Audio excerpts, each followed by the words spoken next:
വണ്ടിപ്പെരിയാറ്റിലെ 6 വയസ്സുകാരിയെ പീഡിപ്പിച്ച് കൊന്ന കേസ് വെറുതെ വിട്ട നടപടി അപ്പീലിൽ ഹൈക്കോടതി ആ കേസിനകത്ത് ഒരു ഉത്തരവ് പുറപ്പെടുവിച്ചിരിക്കുന്നു. വെറുതെ വിട്ട പ്രതി 10 ദിവസത്തിനകം കട്ടപ്പന പോക്സോ കോടതി വന്ന് ജാമ്യം എടുക്കണം. അയാൾ വിദേശത്ത് പോകില്ല എന്ന് ഉറപ്പ് കൊടുക്കണം. 50,000 രൂപയുടെ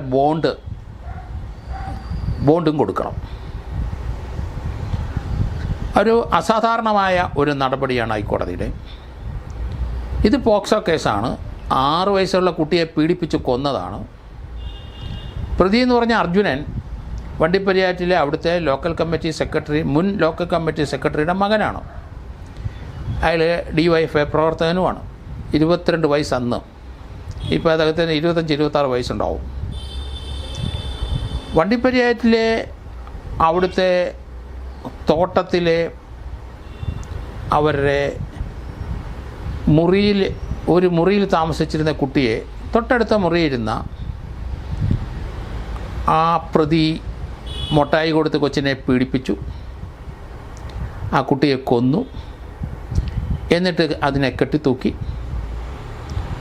കയറ് കുരുങ്ങി കെട്ടി തൂങ്ങി മരിച്ചതാണ് എന്ന് ആണ് പ്രതി പറയുന്നത്. ആ പെൺകുട്ടി മാത്രമേ വീട്ടിലുണ്ടായിരുന്നുള്ളൂ. തൊട്ടടുത്ത ലയത്തിലെ മുറിയിലെ പ്രതിയുണ്ട്. പെൺകുട്ടിയുടെ മാതാപിതാക്കൾ പണിക്ക് പോയതാണ്. തൊട്ടടുത്ത മുറിയിലുള്ള ആൾ ഈ കൊച്ചിനെ സംരക്ഷിക്കേണ്ടവരാണ്. അർജുൻ എന്ന് പറഞ്ഞ അയാൾ കുട്ടിയെ പീഡിപ്പിച്ചു, കുട്ടിയെ കൊന്നു. എന്നിട്ട് കുട്ടി കയറ് കുരുങ്ങിയതാണെന്ന് പറഞ്ഞ് ഒരു ഭാഷ്യം അയാൾ ഇറക്കി. അത് വിളിച്ചു. പോലീസെല്ലാം വന്നു. അന്വേഷണം നടത്താനായിട്ട് അല്പം അമ്മാന്തിച്ചിരിക്കുന്ന അവിടുത്തെ സർക്കിൾ ഇൻസ്പെക്ടർ TD സുനിൽകുമാർ, അദ്ദേഹം വളരെ ലാഘവത്തോടെ ഇത് കണ്ടു.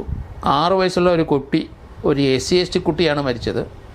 അക്കാര്യം അദ്ദേഹം വിട്ടുപോയി. SC/ST കേസായതുകൊണ്ട് പോക്സോ കേസ് ഒരു DYSP അന്വേഷിക്കേണ്ടതായിട്ട്. DYSP എന്ന മകാൻ എവിടെ പോയി നമുക്കറിയില്ല. ഏതായാലും മുൻ ലോക്കൽ കമ്മിറ്റി സെക്രട്ടറിയുടെ മകനെ കേസിനകത്ത് അറസ്റ്റ് ചെയ്യാനായിട്ട് വൈമനസ്യം കാണിച്ചിരിക്കാം DYSP. Circle inspector TD Sunilkumar case ഒരു മർഡർ കേസ് അന്വേഷിക്കേണ്ട വിധത്തിൽ അന്വേഷിച്ചില്ല. പ്രതി രക്ഷപ്പെടാനുള്ള എല്ലാ പഴുതുകളും ചെയ്തു വെച്ചു. പ്രതി കുട്ടിയെ പീഡിപ്പിച്ച് കൊന്ന ശേഷം ഒരു ജനലിൽ കൂടെ എടുത്തു ചാടിപ്പോയി എന്നാണ് പറയുന്നത്. ആ എടുത്തു ചാടിപ്പോയ ആ ആളുടെ ഫിംഗർ പ്രിൻ്റ് അതിനകത്തുണ്ടായിരുന്നു. അത് സെർച്ച് ചെയ്തില്ല. കുട്ടിയെ പീഡിപ്പിച്ച ബെഡിൽ പ്രതിയുടെ ഹെയർ ഉണ്ടാവാം. പ്രതിയുടെ ബ്ലഡ് സ്റ്റെയിൻഡ് ഡ്രൈഡ് ആയിട്ടുള്ള എന്തെങ്കിലും കാണാം. അതിനകത്ത് സെമൻ്റ് അംശങ്ങൾ കാണാം, വിയർപ്പിൻ്റെ അംശങ്ങൾ കാണാം. അതൊന്നും ആ സർക്കിൾ ഇൻസ്പെക്ടർ എടുത്തില്ല. അതൊക്കെ തെളിവുകൾ നശിപ്പിച്ചു. SC/ST കേസാണ്. ആ വകുപ്പ് ചേർത്തില്ല. ഫിംഗർ പ്രിൻ്റ് കണ്ടെത്താനേ, ഒരു സെർച്ച് നടത്താനേ പോയില്ല. എല്ലാവിധത്തിലും പ്രതിയെ സഹായിച്ചു. കോടതിയിൽ വന്നപ്പം ആ കേസ് കുറ്റച്ചാർജ് കോടതി കൊടുത്തു 90 ദിവസത്തിനകം. പക്ഷേ കോടതി ആ കേസ് വെറുതെ വിട്ടു. പ്രതിയെ ശിക്ഷിക്കത്തക്ക രീതിയിലുള്ള തെളിവുകളില്ല, ശാസ്ത്രീയ തെളിവുകളില്ല, ഫോറൻസിക് തെളിവുകളില്ല. ആ കേസിൻ്റെ വിചാരണ സമയത്ത് കോടതിക്കത് മനസ്സിലായി, ഇതിനകത്തൊരു തെളിവുമില്ലാത്ത കേസാണ്, പ്രതിയെ ശിക്ഷിക്കാൻ കഴിയില്ല, പോക്സോ കേസാണ്, കൊച്ചു മരിച്ചു പോയതാണ്. ഹൈക്കോടതി സർക്കാർ അപ്പീൽ കൊടുത്തു. അപ്പീൽ കോടതിക്ക് ബോധ്യമായി ഇതിനകത്ത് പോലീസ് ഉദ്യോഗസ്ഥർ കളിച്ചിരിക്കുന്നു. ആ കേസിലെ സർക്കിൾ ഇൻസ്പെക്ടർ ഒരു അന്വേഷണവും ഇതിനകത്ത് നടത്തിയിട്ടില്ല. പ്രതിയെ രക്ഷപ്പെടുത്താൻ വേണ്ടിയിട്ടുള്ള കുറ്റച്ചാർജ് കൊടുത്തു.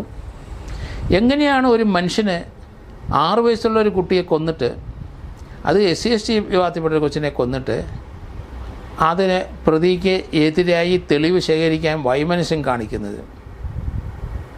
ഇതന്ന് ഈ സംഭവം ഉണ്ടായപ്പം തന്നെ നമ്മളെപ്പോലെയുള്ളവർ പലരും അക്കാര്യം പറഞ്ഞിരുന്നു.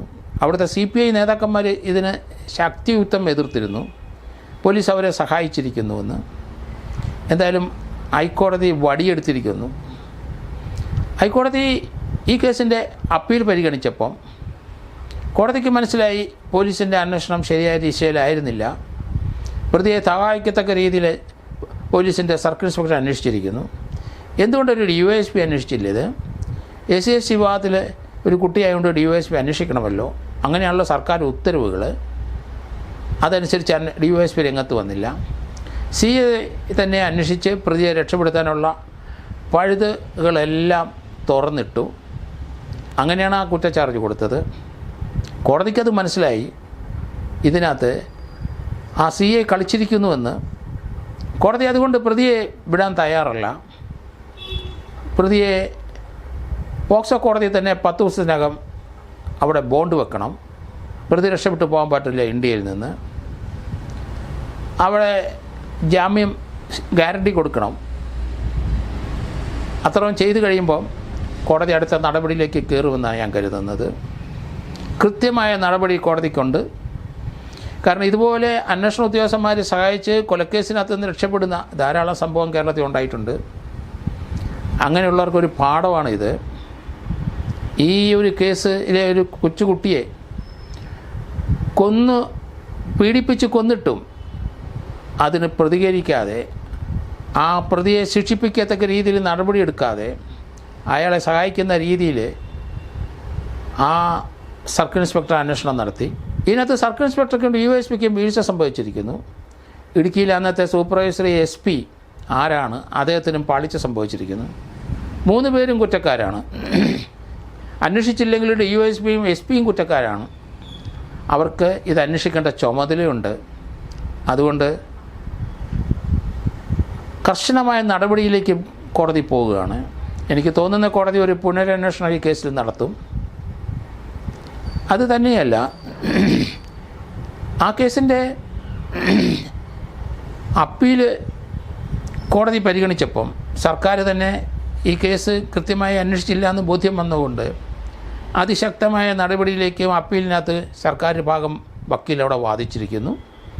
കോടതിക്ക് ഈ കളികൾ മനസ്സിലായി. അതുകൊണ്ടാണ് പ്രതിയോട് ബോണ്ട് വെക്കാൻ പറഞ്ഞിരിക്കുന്നത്. ഒരു അന്വേഷണം പുതിയതായിട്ട് നടത്തണം. വികലമായ അന്വേഷണം മാറ്റി കൃത്യമായൊരു അന്വേഷണം നടത്തി തെളിവുകൾ കണ്ടെടുക്കണം എന്നാണ് കോടതി നിർദ്ദേശിക്കാൻ പോകുന്നതെന്ന് ഞാൻ കരുതുന്നു. ഈ സംഭവത്തിന് ശേഷം പ്രതിയുടെ അമ്മാവൻ പാൽരാജ് ഈ കുട്ടിയുടെ പിതാവിനെ റോഡിൽ വെച്ച് കുത്തി. നീ എൻ്റെ ബന്ധുവിനെ അറസ്റ്റ് ചെയ്യിപ്പിച്ചിട്ടും എന്തുണ്ടായിടാ എന്ന് ചോദിച്ചു. കുത്തി പരിക്കേൽപ്പിച്ച് ക്രൂരമായ മർദ്ദനമേറ്റു. മെഡിക്കൽ കോളേജിൽ ട്രീറ്റ്മെൻറ്റ് നടത്തി. ആ പിതാവിനെയും കുത്തിക്കൊല്ലാൻ ശ്രമിച്ചു. അതിനോടടുത്ത് പുതിയ കേസുണ്ടായി. എന്തായാലും പോക്സോ കേസുകൾ വിട്ടുപോയാൽ അന്വേഷണ ഉദ്യോഗസ്ഥന്മാർ സമാധാനം പറയേണ്ടി വരും. അല്ലാതെ ഇതിനകത്ത് പ്രതിക്കെതിരായിട്ട് എടുക്കാൻ പറ്റുന്ന ധാരാളം തെളിവുകൾ അവിടെ ഉണ്ടായിരുന്നു. അതൊന്നും ആ സർക്കിൾ ഇൻസ്പെക്ടർ തെളിവിലേക്ക് എടുത്തില്ല എന്നാണ് മനസ്സിലാകുന്നത്. അതുകൊണ്ട് പെർഫെക്ച്വറി ഇൻവെസ്റ്റിഗേഷൻ നടത്തിയ സർക്കിൾ ഇൻസ്പെക്ടറെ പ്രതിയാക്കേണ്ടി വരും. അതിനകത്ത് DYSPയും അതുപോലെ തന്നെ സൂപ്പർവൈസറി ലാപ്സസ് SPക്കുണ്ട്.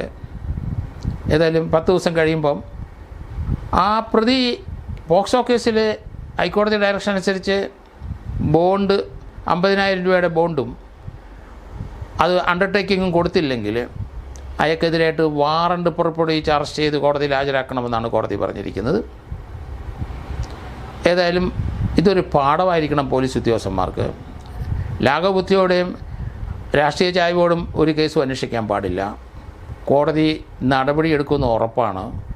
അങ്ങനെയുള്ള കേസ് വിട്ടുപോയാൽ പ്രതിയെ സഹായിച്ചിട്ടുണ്ടെങ്കിൽ റീഇൻവെസ്റ്റിഗേഷന് ഹൈക്കോടതിക്ക് ഇൻഹറൻറ്റ് പവേഴ്സ് ഉണ്ട്. അതുകൊണ്ട് അത് നടപ്പാക്കും ഹൈക്കോടതി. ഈ കേസിൽ പ്രത്യേകിച്ചും കോടതിക്ക് മനസ്സിലായി ഇത് പ്രതിയെ സഹായിച്ച രീതിയിലുള്ള അന്വേഷണമാണ് നടത്തി കുറ്റച്ചാർജ് കൊടുത്ത് പ്രതിയെ മോചിപ്പിച്ചു, പ്രതിയെ രക്ഷപ്പെടുത്തി എന്ന് കോടതിക്ക് ഉത്തമ ബോധ്യം വന്നു. അതുകൊണ്ടാണ് വിട്ടുപോയ പ്രതി പോക്സോ കോടതിയിൽ വന്ന് ബോണ്ട് വെക്കാൻ പറഞ്ഞിരിക്കുന്നത്. നല്ല തീരുമാനം, ഉചിതമായ തീരുമാനം. ഇതുപോലുള്ള നടപടികളാണ് ജനങ്ങൾക്ക് ആവശ്യം. നീതി നടപ്പാക്കാൻ ഹൈക്കോടതിക്ക് മാത്രമേ കഴിയുള്ളൂ. കാരണം പോലീസ് ഉദ്യോഗസ്ഥന്മാർ തന്നെ ഇതുപോലെ വികലമായ അന്വേഷണം നടത്തി പ്രതിയെ സഹായിക്കാൻ പോയാൽ നമുക്ക് വേറെ ആരും ആശ്രയമില്ല, കോടതി മാത്രമേ ഉള്ളൂ. അതിൻ്റെ ലക്ഷണമാണ് ഈ ഒരു പോക്സോ കേസിനകത്ത് അതിശക്തമായ നടപടിയിലേക്ക് കോടതി നീങ്ങുന്നതായിരിക്കും നമുക്ക് ബോധ്യപ്പെടുന്നത്.